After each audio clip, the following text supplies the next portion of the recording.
വികസിത കേരളം എന്ന ബി.ജെ.പിയുടെയും എൻ.ഡി.എയുടെയും കാഴ്ചപ്പാട് ജനങ്ങൾ ഏറ്റെടുത്തിട്ടുണ്ടെന്നും കേരളത്തിൽ ജനങ്ങൾ വലിയ മാറ്റം സൃഷ്ടിക്കുമെന്ന് ആത്മവിശ്വാസമുണ്ടെന്നും ബി.ജെ.പി സംസ്ഥാന അധ്യക്ഷൻ രാജീവ് ചന്ദ്രശേഖർ.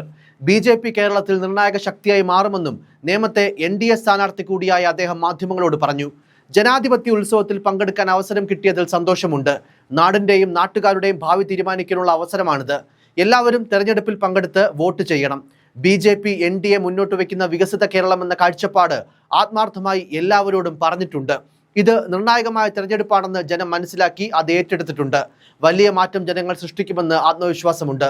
നിയമസഭയിൽ പോയി ബഹളം വെക്കാനും കമ്പ്യൂട്ടർ തകർക്കാനും സ്പീക്കറുടെ ടേബിൾ കയറി ഭരതനാട്യം ചെയ്യാനുമല്ല ഞങ്ങൾ അവസരം ചോദിക്കുന്നത്.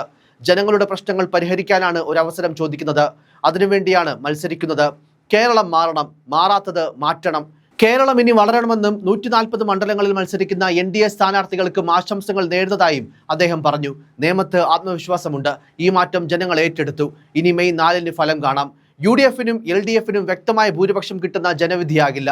ബി.ജെ.പി നിർണായക ശക്തിയായി മാറുമെന്നും രാജീവ് ചന്ദ്രശേഖർ കൂട്ടിച്ചേർത്തു. അതേസമയം പാലക്കാട് ശോഭാ സുരേന്ദ്രനെതിരെയുള്ള വോട്ടിന് പണം ആരോപണത്തിൽ ബി.ജെ.പി സംസ്ഥാന അധ്യക്ഷൻ വ്യക്തമായ പ്രതികരണം നടത്തിയില്ല. ഇന്ന് സന്തോഷകരമായ ദിവസമാണ്. ഇന്ന് വിവാദങ്ങൾ വേണ്ട.